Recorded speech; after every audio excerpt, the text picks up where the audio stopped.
Is an end to the Parliament impasse around the corner? Has a solution finally been arrived at? Let's go across now, live and exclusive, to Union Parliamentary Affairs Minister Mr. Kamal Nath. He's been working very hard behind the scenes, trying to get Parliament to function. He's joining us on this broadcast this evening. Thank you very much, sir, for speaking to us on Headlines today.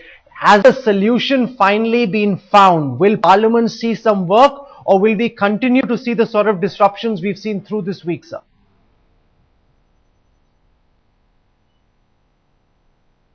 Well, I think we have found a solution. We had a solution all these days. Now it is for the Speaker. I have communicated to the Speaker that a discussion in any form is acceptable to us. And I have also told the Speaker that the all-party meeting had demonstrated that the larger number of members want a discussion without voting. But we want to run Parliament. And notwithstanding the larger number of members, it's acceptable to us if any decision which the Speaker takes on any kind of discussion, so that at least we get on and move on with it.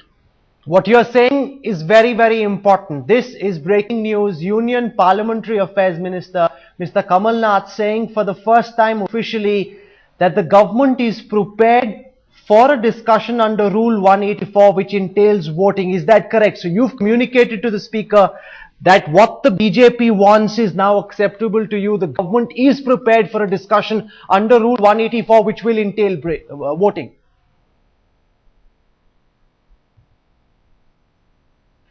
Well, exactly so. I have communicated to the Speaker that we must run the House. The House cannot be held the way it has been going, and a discussion entailing voting is acceptable to us. In unequivocal terms, I have communicated this to the Speaker. Let me then ask you this question, Minister. Why was this done? Why was this not done last week? The opposition had communicated to you that they wanted a discussion under a rule which would entail voting. They've been asking for this for the last several years, for the last several days. Why did we go through this sham or what we saw over the last 4 days? This could have been done last week and Parliament could have functioned from the first day.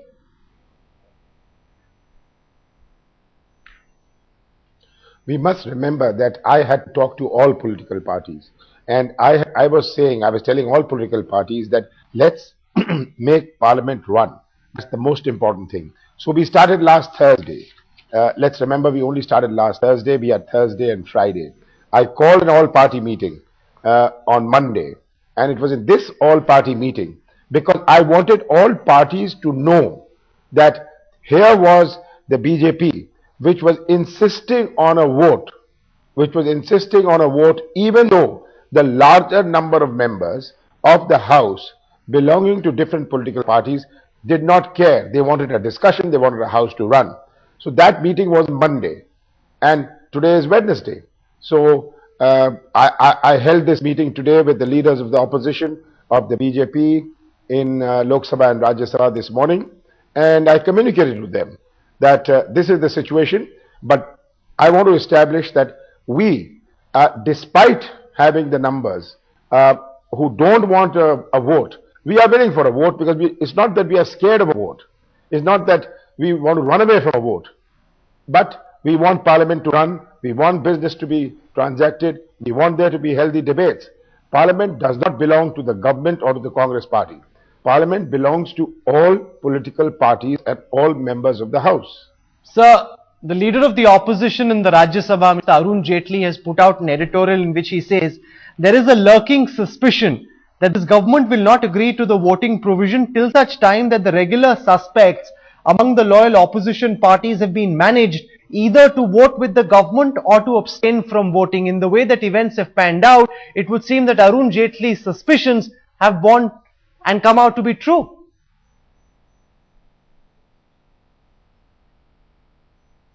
I must tell you that in the dinner which the Prime Minister had on the 22nd with the BJP leaders, with Mr. Advani, with Mrs. Sushma Swaraj and with Mr. Jaitley, they did make this point that we want a discussion with voting. And when we said that there's no need for voting, they said, why don't you talk to the other political parties?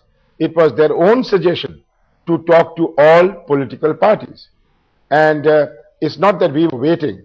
what position the other parties will take. It's not that they have changed their position overnight. We knew this on the 22nd, we knew this on the 23rd, we knew this 2 days ago, and we know it today. And it's not necessary what position they take. In the end, the question is that to have a debate with voting, and we are ready for it. So no, because the one thing that's changed to, between start of this week and now is the DMK's reversal, Mr. Kamal Nath. The DMK was insisting that there's absolutely no question of them supporting you on the issue of FDI in retail. What is this magic wand that Kamal Nath had which you waved, which got Mr. Karunanidhi to change his stance? Obviously, something has happened behind the scenes. Some larger games of real politics are at play, of which you're a master. What did you do, Mr. Kamal Nath? The entire nation would like to know, what's this magic wand you carry? How did you get Karunanidhi to change his mind?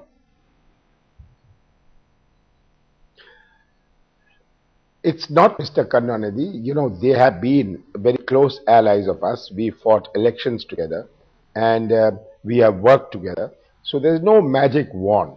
I was confident. The day Parliament started. I'm as confident today as I was then, and I'm as confident then as I am today that the DMK would vote for us. Why the delay? I think that's a valid point. The delay because what could I do? It started on Thursday. Then we had the weekend. We had the weekend, and the first thing I did was called all-party meeting on Monday. It could not be done faster. No, but it isn't quite that simple, sir. Mr. Karunanidhi and other leaders of the DMK are on record saying they will oppose the government on FDI in retail. Now, there is a case against Kanni Modi, there is a case against Mr. Raja. Questions will be asked whether a deal has been struck between the UPA, whether you worked out an arrangement where the government goes slow on cases against leaders of the DMK in return for their vote, because the DMK has been opposing this. What promise have you made to the DMK to get them to change your mind, to get them to change their mind, sir? We made no promise. The cases are in court. It is the courts to move fast, the courts to move slow. We really can't drive that. And I believe that DMK, as a very close ally of us for so many years, would have voted for us. So there's no deal. Let me assure you, there is no deal. There was no deal. There is no deal. Their cases are running the course of the legal system, and the government really can't do anything, even if we want to or we don't want to. No, because the DMK was earlier saying that we will not support you. Now things have changed. The opposition is alleging that you're using the CBI as a tool to ensure that the Samajwadi Party and the BSP, who would never ally with each other on any issue, are both queuing up to support you.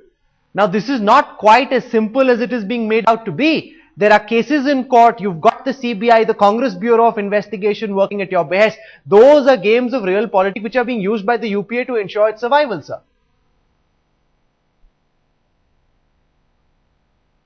I don't think that the CBI is concerned with this, and I don't believe that either the Samajwadi Party or the BSP are looking at any relief from the CBI through the Congress Party.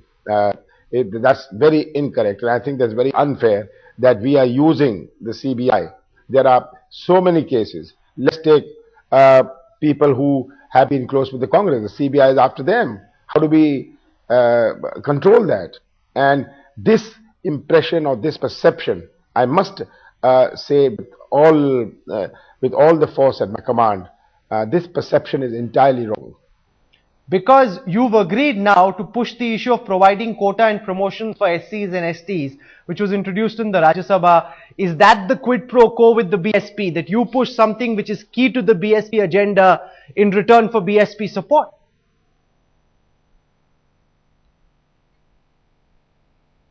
Well, the bill for promotions of SC, ST was in Rajya Sabha in the last session.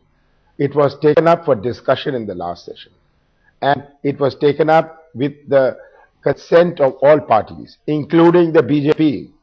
The BJP is a party also to the introduction of that bill in the last session of Rajya Sabha. And it was also decided by all parties that the bill would not be sent to any committees. So I don't see how the Congress party alone can do it. No, It because was the you began BJP this session by themselves saying, who consented to the bill being introduced. no, you began this session by saying that no executive order of the Pardon me? government needs to be voted on. You know, it's a decision the government has taken. There is absolutely no need for a voting. Then it was cited to you what happened on the 7th December, you know, when because of what happened on the 1st of March 2001, when the CPIM had moved the motion, when Vajpayee was the Prime Minister, asking for a voting on the issue of disinvestment of Balco. That was cited. Now, these are things, Mr. Kamal Nath, which are known in the public domain, that in the past two executive decisions have been voted on. So what was this not a deliberate delaying tactic on the part of your government till time that you as Parliamentary Affairs Minister could cobble up numbers? No.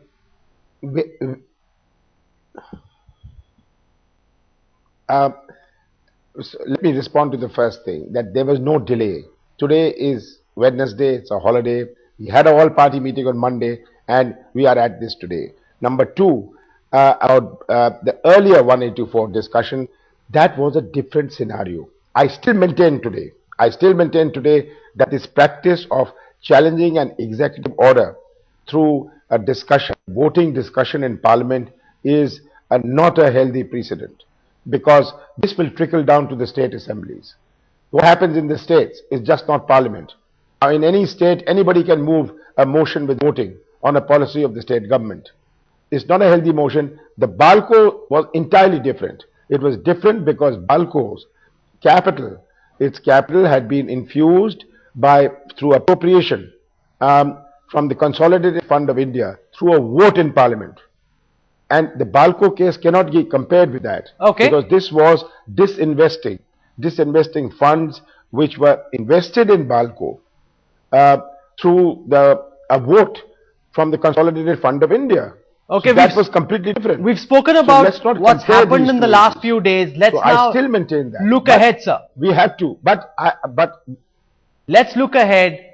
When will this voting, when will the discussion and voting take place? Will it be this week? Will it be the beginning of next week? And what is the legislative agenda that you hope to be able to transact in what remains of the winter session?